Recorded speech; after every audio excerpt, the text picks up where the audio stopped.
नमस्कार, सुस्वागतम, आभार, अभिनंदन। मैं पंडित नितिन शास्त्री आप सभी दर्शकों का आज के एपिसोड पर बहुत बहुत स्वागत करता हूं।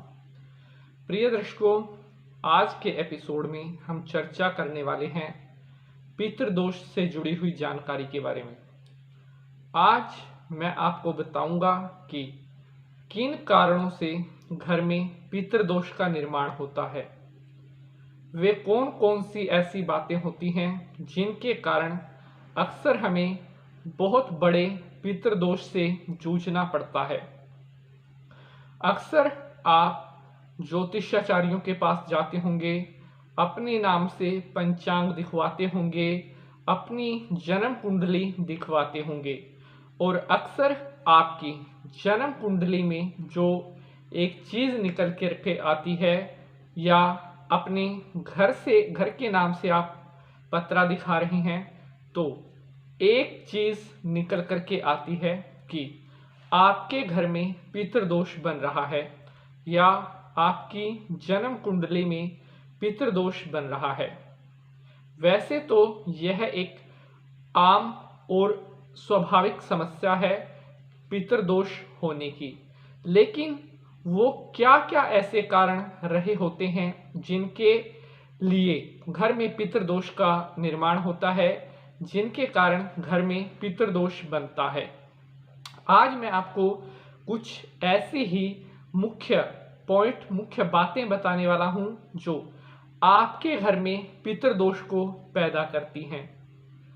उनसे बचने का क्या निवारण है, यह भी आज के एपिसोड में मैं आपको बताऊंगा।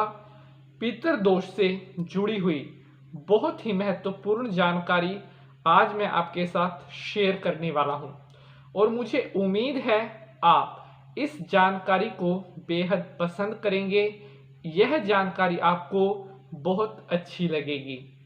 तो साथियों, आज के एपिसोड को शुरू करने से पहले विष्णु नारायण भगवान को नमस्कार करते हुए उनको बारंबार प्रणाम करेंगे। ओम शांताकारं भुजगशयनं पद्मनाभं सुरेश्वरं विश्वाधारं गगन सदृशं मेघवर्णं शुभांग्यं श्री लक्ष्मीकांतं कमलनयनं योगिर्विद्यानगम्यं वंदे विष्णु भवभयहरं सर्वलोकैक्यनाथनं। बोलिए विष्णु भगवान की जय। तो मेरे प्यारे साथियों, मैं पंडित नितिन शास्त्री हाजिर हूं आप सभी भक्तों के सामने आज का यह बहुत ही दिलचस्प और बहुत ही ज़्यादा महत्वपूर्ण एपिसोड लेकर के।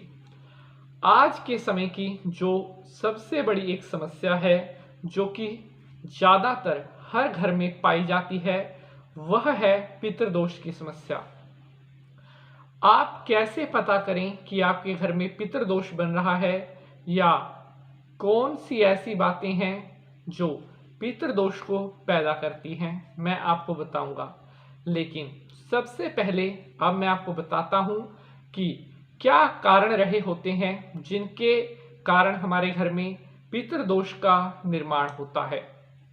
अगर आपके घर में, आपके परिवार में किसी सदस्य की मृत्यु, अकाल मृत्यु हुई हो, असमय उसकी मृत्यु हुई हो, एक्सीडेंट से उसकी मृत्यु हुई हो, बिजली के करंट से उसकी मृत्यु हुई हो, जल में डूबने से मृत्यु हुई हो, सर्प के काटने से मृत्यु हुई हो या इसी तरह से अन्य भी कोई अपघात अगर उसको हुआ हो, तो ऐसे घरों में पितृदोष का निर्माण होता है।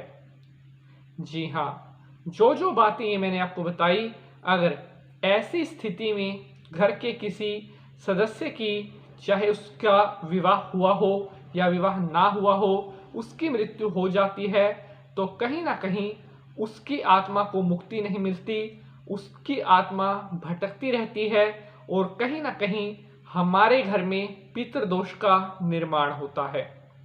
उसके बाद अगर आपके घर में आपका जो कुल पुरोहित है उसका सम्मान नहीं होता या आप अपने ब्राह्मण को लगातार बदलते रहते हैं, आपके बुजुर्गों ने जो ब्राह्मण के साथ वो पूजा पाठ करते थे, आपके जो बड़े बुजुर्ग ताया चाचा जिनसे पूजा पाठ करवाते थे, अगर आपने उन ब्राह्मणों को त्याग दिया है, अपने कुल पुरोहितों को त्याग दिया है, तो इसके कारण भी आपके घर में पितृदोष का निर्माण हो जाता है।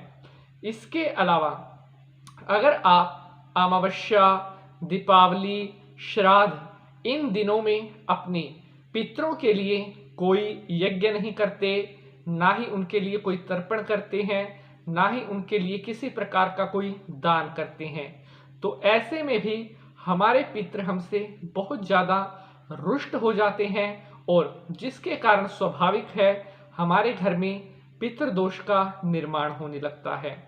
इसके अलावा अगर हम अपने घर में कन्याओं का आदर नहीं करते या जो विवाहित हमारी बहनें हैं अगर वो हमारे घर पर आती हैं उनका हम आदर सत्कार नहीं करते, उनका मान सम्मान नहीं करते, तो ऐसी स्थिति में भी बहुत बड़े पितृदोष का निर्माण हमारे घर में होता है।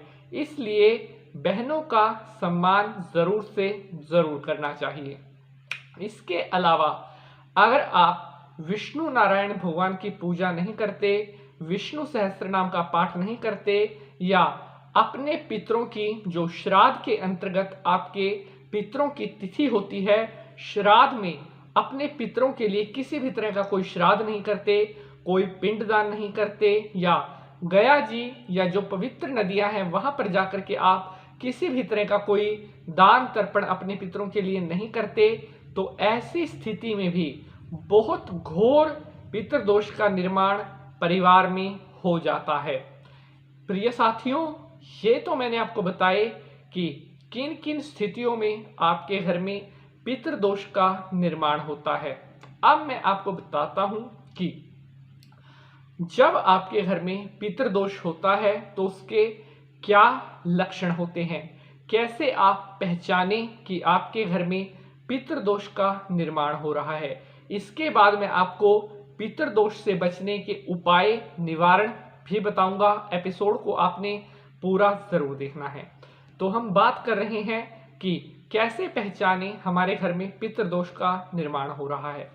सबसे पहला पॉइंट, अगर आपके घर में छोटी मोटी बात पर अक्सर लड़ाई झगड़े रहते हैं, परिवार का जो माहौल है वो खुशमया नहीं रहता, हंसी खुशी वाला माहौल अगर परिवार का नहीं रहता, तो बहुत हद तक चांस है कि आपके घर में पितृदोष का निर्माण हो रहा है। पॉइंट नंबर 2, जो पैसे आप कमाते हैं, जो धन आप बाहर से कमाकर लेकर के आते हैं, अगर वह धन बार बार किसी भी सदस्य की बीमारी पर लगता है, आपके परिवार में लगातार कोई ना कोई बीमार रहता है, या एक सदस्य अगर बीमारी से ठीक हुआ तो दूसरे सदस्य को बीमारी लग गई तो वो पैसा वहां से वहां लग गया, अगर इस तरह से लगातार आपका पैसा बीमारी पर खर्च होता है तो समझ लीजिए आपके घर में पितृदोष का निर्माण हो रहा है। बहुत ही महत्वपूर्ण, बहुत ही इंपॉर्टेंट पॉइंट मैंने आपको बताया है। बात करते हैं पॉइंट नंबर 3 के बारे में। अगर आपके घर में आपने पशु रखे हुए हैं, गाय या भैंस, जो भी दुधारू पशु हैं, अगर आपने वह पशु पाले हुए हैं और उन पशुओं में बार बार बीमारी आती है या आपके पशुओं का दूध घट जाता है, खत्म हो जाता है, या किसी बीमारी के कारण समय समय पर आपके पशु मर जाते हैं, तो यह एक जीता जागता एग्जाम्पल है कि आपके घर में पितृदोष का निर्माण हो रहा है। इस बात को अवश्य से अवश्य गौर करें। बात करते हैं 4th पॉइंट के बारे में। अगर आपके परिवार में आपके जो छोटे हैं, चाहे आपका बेटा है, चाहे आपका भतीजा है, कोई भी है, अगर आपके परिवार में जो छोटे बच्चे हैं वह गलत संगति में पड़ रहे हैं, आपका कहना नहीं मानते या आपको तू तड़ाक करके बोलने से भी परहेज नहीं करते, कहने का भाव ये है अगर आपके छोटे आपसे बहुत गलत व्यवहार करने लगें, आपसे गंदा व्यवहार करने लगें, तो समझ जाएं कि कहीं ना कहीं पितृदोष का निर्माण आपके परिवार में हो रहा है। बात करते हैं अगले पॉइंट के बारे में।